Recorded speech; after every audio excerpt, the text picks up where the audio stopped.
Alors les amis, bienvenue à Ndunge. Ndunge est un lieu mythique pour moi. Dans cet espace, vous avez avancé mon premier cri. Je vous présente la maternité de Ndunge. C'est ici que j'ai vu le jour.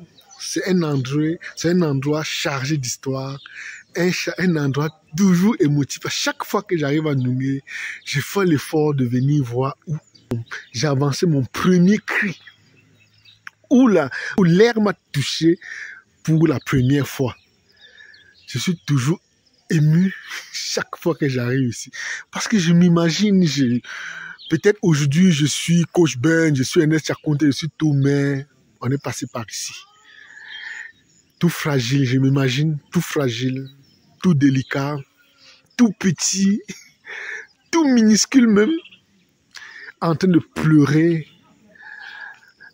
dans ces salles, dans l'une de ces salles. C'est toujours émouvant, je veux dire. C'est toujours émouvant d'arriver ici. Croyez-moi, je ne peux que dire merci à maman, je ne peux que dire merci à papa, je ne peux que dire merci à toutes ces personnes qui ont contribué à ce que je vienne au monde. À toutes ces personnes qui ont apporté de leur sans toutefois me connaître, sans toutefois connaître papa, sans connaître maman. Ces personnes qui ne faisaient que leur travail, qui ne faisaient que leur boulot de faire venir des innocents au monde. C'est toujours émouvant d'arriver dans ce milieu. Parce que on va beau dire qu'on est fort, on est ceci, on est chef d'entreprise, on est entrepreneur, on est formateur, on est négociant, on est whatever. Tout a commencé ici. Tout a commencé ici.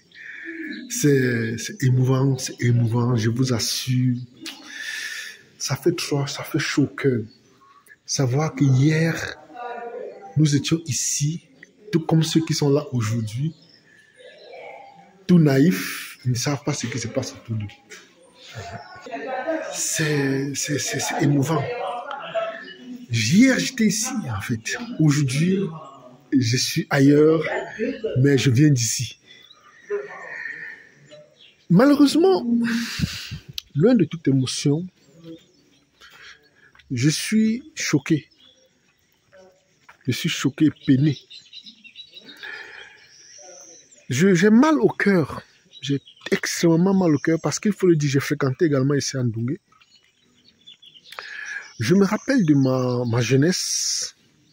Lorsqu'on venait ici, dans les années, jusqu'au début des années 90, c'était bondé de monde.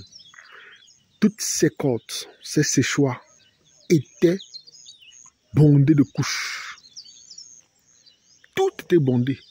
Toutes ces salles étaient pleines. Partout, on avait des couches. On avait des femmes qui se plaignaient constamment d'avoir perdu les couches pour bébés. Tout simplement parce que certaines personnes avaient confondu et ont pris pour d'autres. C'était tout le temps plein de bruit. Lorsqu'on arrivait dans cet espace, vous aviez une certaine forme de musique. Il y avait un bruit qui résonnait en fond. On dirait une mélodie extrêmement joyeuse. Des cris des enfants, ceux qui pleurent de ce côté, d'autres qui sont en joie, chacun avec ses cris. Et dites-vous, aller à l'hôpital était toujours un événement. C'était toujours quelque chose de joyeux, toujours quelque chose de bien. Il suffisait d'entrer dans une salle et saluer des femmes, vous ne manquerez pas de quoi manger. C'était régulier. Et je m'en vais vous faire voir quelque chose en plus. Je suis peiné. Je suis extrêmement peiné par ce spectacle désolant. Par ce spectacle je cherche à comprendre ce qui n'a pas marché. À cette époque, vous voyez, toutes ces bonnes fontaines coulaient jour et nuit. Toutes ces fontaines coulaient jour et nuit, jour et nuit. Parce que tout haut, il y avait je pense qu'il existe toujours un château d'eau qui venait du mont Manengouba, qui faisait couler de l'eau et l'eau était potable. Ces cuisines étaient bondées de monde. Il y avait du bois, il y avait des marmites, il y avait. Certaines étaient abandonnées depuis des mois, voire des années, pour X raisons. Peut-être parce que la maman ou bien la jeune dame qui est venue donner naissance, l'événement s'est très bien passé, qu'après la famille a dû abandonner parce qu'ils estimaient que, bref, où vais-je bien emporter du bois? Je laisse à ceux qui viendront après moi en profiter. Tous ces espaces, c'était des espaces grouillants de monde. Aujourd'hui, le lieu de ma naissance est devenu l'ombre de l'humain. Il est devenu un espace sinistre. Il est devenu cynique. C'est plein de tristesse, plein de désolation. Je ne vous dirai pas ce que c'était un salarié, travailleur du Simondi. C'est pas l'objectif derrière cette vidéo. Je ne suis pas là pour accuser les gens. Je veux qu'ensemble, qu'on fasse le constat. Pourquoi cette désolation? Pourquoi ça nous arrive quand c'est nous qui avons le contrôle? Pourquoi ça n'arrive qu'à nous? Je ne veux pas filmer tout l'hôpital parce que je n'ai pas envie de créer de la polémique, mais quelque chose ne va pas. Parce que voici un hôpital qui a subi toute forme de scandale.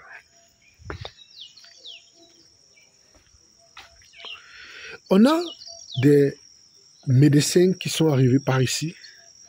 Regardez-moi ça. Quelle incurie, bon sang. Ça se fait même plus du tout. Tellement personne n'y habite qu'on a juste déposé n'importe quoi. On a de nombreux médecins qui sont venus ici et par la suite, on a appris tous les scandales financiers qui ont jalonné leur passage. Toutes les nouvelles négatives. Moi, je me concentre uniquement sur la maternité parce que c'est où j'ai vu le monde et je dois beaucoup à cet hôpital. On a bien envie de se demander qu'est-ce qui n'a pas marché. Pourquoi lorsque ça arrive à notre tour, on ne suit que des échecs. On va d'échec en échec. Vous voyez-vous, malgré toute la bonne volonté qu'on puisse avoir, malgré toute le patriotisme, le panafricanisme que nous avons, malgré toute la volonté qu'on ait, notre volonté à voir les nôtres détenir certains pouvoirs, malgré tout notre afrocentrisme, malgré toute la bonne volonté qu'on ait bien envie de voir les nôtres prendre les rênes de certaines choses, mais il faut parfois se poser la bonne question. Pourquoi ça n'arrive que lorsque nous avons le contrôle? Et j'ai ma petite idée. Pour cela, je pense que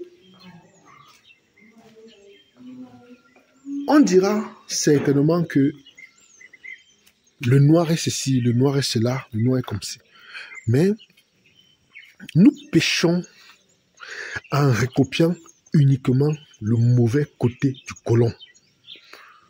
Nous péchons en recopiant uniquement le côté négatif du colon. Parce que la mauvaise gestion n'est pas l'apanage de l'Africain. Non, partout il y a de la mauvaise gestion. La gestion calamiteuse n'est pas une affaire qui ne concerne que les Africains. Partout, il y a cette mauvaise gestion. Les détournements, le vol, les abus, on en trouve dans toutes les sociétés. Mais je redis et je redirai encore, apprenons à tirer le bon des autres. Je vais vous donner l'exemple du Vietnam. Le Vietnam, c'est un pays qui a subi une colonisation parce qu'elle a été colonisée par les Français, par les Anglais. Les Américains et les Anglais ont débarqué. On a connu une vie et ont pratiquement assailli le Vietnam. Ils se sont battus comme des braves hommes. Et aujourd'hui, ils sont en train de tenir tête. Ils sont en train de sortir la tête de l'eau. Tout en copiant ce que en rejetant ce que le colon a fait négativement et en conservant uniquement ce qui marche. Nous devrions faire pareil. Nous ne devons pas passer le temps à pleurnicher disant que non, c'est les Blancs qui ont fait ça, les Blancs qui ont fait cela. Non. Allons voir ce qu'ils peuvent vous faire du bien. Allons voir ce qu'ils ont fait, ils peuvent faire du mieux. Copions cela, tropicalisons et utilisons-le chez nous. L'une des choses que j'apprends, que je dirais, c'est le fait que nous soyons allés nous a reçu l'éducation coloniale. Une éducation qui n'est pas véritablement basée sur le mérite. Une éducation qui est basée sur le pillage. Pour preuve, lorsque vous lirez les livres d'histoire, on valorise qui? Il valorise des pilleurs. Il valorise des assassins. Il valorise des gens qui ont commis des crimes. On vous parlera par exemple de Christophe Colomb. On vous donnera l'exemple de Napoléon. On apprendra l'histoire de Napoléon. On apprendra l'histoire de Charles de Gaulle. Pour eux, ils font de ces gens des héros. Parce que c'est des gens qui ont pillé les autres pour construire les nations. Mais malheureusement, nous arrivons dans une situation où nous pillons nos propres frères. Nous nous auto-détruisons. Nous arrivons au niveau où nous sommes incapables d'entretenir ce qui a été construit. Parce que nous avons copié plutôt le côté négatif du colon. Au lieu de chercher ce qu'il fait de bon et reproduire. Le plus grand malheur, c'est ça. Sortons de ce chemin mental. Luttons pour notre cause parce qu'aucun peuple ne fera. Nous sommes dans la situation où de plus en plus, plus ça fonce, plus ça tombe, plus c'est nous qui souffrons. Plus c'est notre peuple qui souffre le plus. Certains diront qu'il y a une prolifération des cliniques privées, mais si les cliniques privées existent, c'est tout simplement parce que la population mondiale la population locale, disons nationale, a pris de l'envol et il faut de plus en plus de cliniques. Comment se fait-il qu'on vienne nous dire que la population mondiale a augmenté? Ou bien la population du Cameroun a augmenté et que quelques cliniques dites privées puissent venir carrément faire tomber une entreprise, un hôpital. Il y a des choses dans la vie qui ne font jamais faillite. Il y a l'école, il y a l'hôpital et il y a le restaurant. Ces trois éléments ne font jamais faillite. Si ça fait faillite, c'est dit qu'il y a problème. Et la plupart du temps, ces problèmes sont les problèmes des hommes. C'est le problème de la gestion humaine. Pour ceux qui ne me connaissent, je suis Ernest Akounté. Je vous fais cette vidéo depuis Nkonsaba, depuis Ndoumbé. Tel que je l'ai dit au début, c'est ici que j'ai vu. J'ai lancé mon premier cri. Je me revois. Il a fallu que je fasse cette courte vidéo pour sensibiliser. Et il faut le dire, au vu de ceci, je ne saurais rester bras croisés. Je ne saurais être indifférent. Et il y a des initiatives qui sont mises sur pied. Il y a des choses qui se mettent sur pied, des très grandes choses qui se mettent sur pied. Je sais, je ne suis pas naïf. Je trouverai beaucoup d'obstacles. Parce que les ennemis du progrès n'aiment pas la compagnie de ceux qui veulent progresser. On ne le fait pas pour nous, mais on le fait pour la prochaine génération. Je suis Ernest Akounté, je vous dis encore infiniment merci d'avoir suivi, d'avoir été là. Donnons-nous rendez-vous dans une prochaine vidéo. Allez, bien les choses à tout le monde.